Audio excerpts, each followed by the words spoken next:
Xo'p, bugun navbatdagi mavzu Qo'shtirnoq ichida g'alati xarakterli bolalar haqida gaplashamiz. Bu haqida aytishdan oldin psixiatriyani yana bir o'ziga xos xususiyati haqida qisqacha aytmoqchi edim. Odatdan rivojlangan davlatlarda psixiatriya tashxislari kundalik atamalarga aylanib qolgan. Ya'ni bu ham psixiatriyani u xalqqa tanish ekanligi va bu psixiatriya sohasini stigmatizatsiyalashib qolganligidan. Kayfiyati tushgan odamni ko'rgan paytda depressiyadamisan deyiladi. Charchagan odamni ko'rsa nevroz bo'lib qolibsan deyiladi. Yoki kayfiyati tez o'zgaradigan odamni, misol uchun chetlarda bipolyarka deyishadi yoki juda ham o'zini noo'rin tutib to'polon qilgan odamga shiza deyishadi yoki shizikmisan deyiladi. Bu psixiatriya sohasini u qatlamda borgan sari tushunchalari kirib borganligi va bizni bemorlarimizni stigmatizatsiyasi yuzaga kelganligidan dalolat beradi. Buni ham plus ham minus tomoni bor. Psixiatriya sohasi ham boshqa sohalar qatori tibbiyotda bemorlarni davolash, ularni oldini olish, ularni reabilitatsiya qilish, hayotga qaytarish yoki prognozlash kabi ishlar bilan shug'ullanadigan soha. Va bemorda yuzaga kelayotgan o'zgarish xulq atvorida namoyon bo'lganligi uchun buni ko'pincha kundalik ba'zan ta'riflar bilan ishlatiladi. Ba'zan bu narsa ommalashib ketganligi uchun ba'zan kasallik ta'riflari ham umum qabul qilingan xalqaro kasalliklar klassifikatsiyasini matbuoti bo'yicha nomini o'zgartirish kerak degan ba'zan fikrlar yuzaga keladi. Ya'ni ham tashxis ham Qo'shtirnoq ichida haqorat bo'lganligi uchun. Bizda bu narsa ommalashmaganligi uchun ba'zan bu haqida tushunchalar juda ham kam. G'alati xarakterli bolalar deganda biz bugun aytmoqchi bo'lganimiz o'zini tutishi, gapi so'zi, qiliqlari, boshqalarga nisbatan reaksiyasi, atrofda bo'layotgan ta'sirga nisbatan javoblari g'alatiligidan. Bu narsani umumiy qolipi yo'q. U davlatlarga, xalqlarga, zamonlarga qarab turib o'zgarib turiladi. Ya'ni qachonlardir ma'lum bir holatlar norma deb qabul qilinsa, qachonlardir vaqt o'tib shu holatlar norma emas bo'lishi mumkin. Bu holat nima uchun kerak? Bizda g'alati xarakter yoki g'alati holat, g'alati o'zini tutish holati bu shunchaki xaraktermi?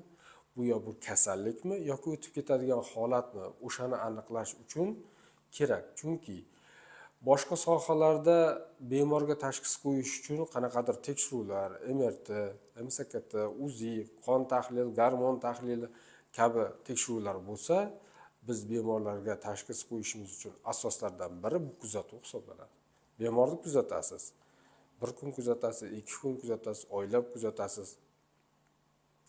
Va shu kuzatuv asosida ma'lum bir o'zgarishlarni umum qabul qilingan xulq-atvor normalarga to'g'ri kelmasligidan taxmin qilib qo'yish mumkin. Biz bir qancha bo'limlarga bo'lib ko'rdik.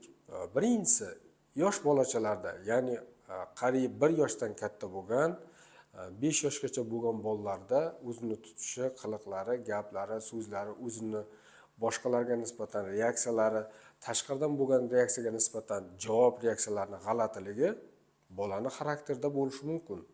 Sababi biz bilamiz, 3 ta davr bor. Kriz davrlari eng asosiy bu 2-3 yosh, 6-7 yosh va 12-14 yosh. Mana shu davrlarda bolalarda juda ko'p neyroendokrinologik o'zgarishlar bo'ladi. Ya'ni butun bir organizmda yangi gormonlar ishlab chiqarish, yangi neyromediatorlar paydo bo'lish natijasida organizmda o'zgarish bo'ladi va bu o'z-o'zidan bolada xulq-atvorida namoyon bo'ladi. Yanada oddiy qilib aytsak, har krizda bola katta insonga aylanadi. Albatta u bolacha, bizning farzandimiz, u biz emas.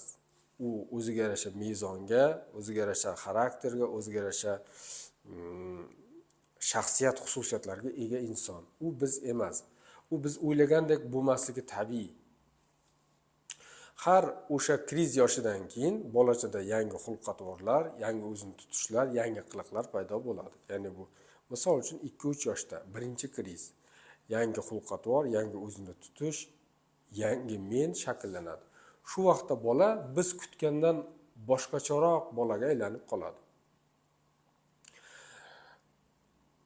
Agar bu xarakterologik o'zgarish bo'lsa, bu odatan uzoq davom etmaydi. Birinchi belgisi u qisqa 1 oy, 2 oy, 3 oygacha davom etishi mumkin. Ya'ni bolada kuzatilayotgan g'alatilik. Qachon ikkinchi belgisi odatan bu g'alatilik nimagadir asoslangan bo'ladi. Mayli u kichkina sabab bo'lsin. Shu kichkina sababga asoslanib katta burniy reaksiya berishi mumkin.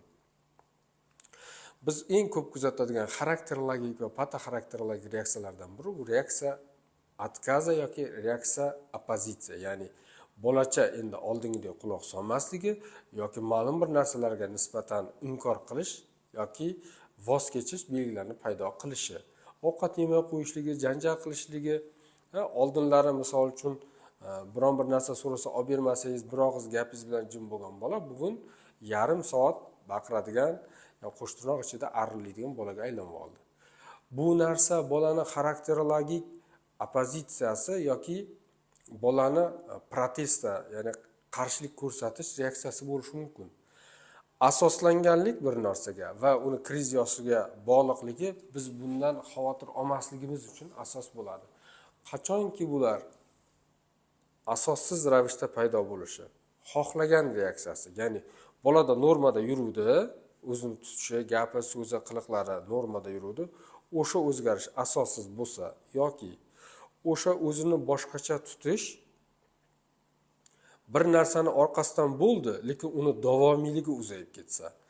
Bolachaga misol uchun do'konga kirgandingiz, nimadir olib ber deb yig'ladi, olib bermagandingiz, bola shu do'kondan yig'lashni boshladi uygacha. Yoki bo'layotgan ta'sir aka-uka o'yinchoq talashdi, ikkalasi ushib qoldi, shu bilan bolacha yig'lashni boshladi. Bu holatga nisbatan reaksiyani borgan sari intensivligini oshib borishi. Ya'ni oldin yig'lashligi, keyin to'polon qilishligi, keyin tishlashni boshlashligi yoki o'sha narsani orqasidan biron bir jismoniy kuch ishlatishni boshlashligi bu xarakterologik reaksiyani patoxarakterologik reaksiyaga o'tayotganligiga asos bo'lishi mumkin. Yoki bolachalar o'smir yoshiga yetgandan keyin ularda reaksiya emansipatsiya bo'ladi. Bu ko'proq ilk belgilari 6-7 yoshdan boshlanadi. 6-7 yoshda bolachalarda ikkinchi kriz bo'lgandan keyin unda yana yangi xulq-atvor, yangi o'zini tutishlar, yangi mezonlar va yangi reaksiyalar paydo bo'ladi. U yanada kattaroq insonga aylanadi. Ana shu paytda emansipatsiyaning ilk belgilari paydo bo'ladi. Emansipatsiya bu o'zini kattalardan ayro bilish, o'zini kattalardan ayro darajada katta inson sifatida hisoblash, o'zini shaxsiy fikri, shaxsiy qarashlari, shaxsiy o'zini mezonlari borligini boshqalarga bildirish reaksiyasi bo'ladi. Bir qaraganda bu narsa, yana aytamiz, xarakterologik reaksiya. Ya'ni bu kriz paytida katta bo'layotganligini belgisi. Boyagidek asossiz bo'lishligi, intensivligini oshib ketishi yoki borgan sari uni o'zini tutishini, davomiyligini uzayib ketishi biron bir kasallikdan dalolat bo'lishi mumkin. Endi shularning ichida uchraydigan sindromlardan yana biri bu geboid sindrom. Geboid sindrom bolalarning xulq-atvorini o'zgarishini asosi o'smirlik davriga mos bo'lib, empatiyani yo'qolishi, ya'ni qarama-qarshi insonni hissiy kechinmalariga nisbatan his qilishni yo'qolishi, qarama-qarshi u xoh jonli bo'lsin, xoh jonsiz bo'lsin, xoh inson bo'lsin, xoh hayvon bo'lsin, unga ozor yetishdan paralogik emotsional reaksiya, ya'ni undan xursand bo'lish va bu narsani davomiyligi o'tish davrida yoki kriz davrida paydo bo'lib, davomiyligini paydo bo'lishligi geboid sindromga olib keladi. Bu narsa biz bundan oldin gaplashib o'tgan reaksiya atkaza yoki reaksiya oppozitsiya yoki emansipatsiyadan farqli ravishda paralogik emotsional reaksiya bu jiddiy ruhiy kasallikning boshlanish belgisi ham bo'lishi mumkin.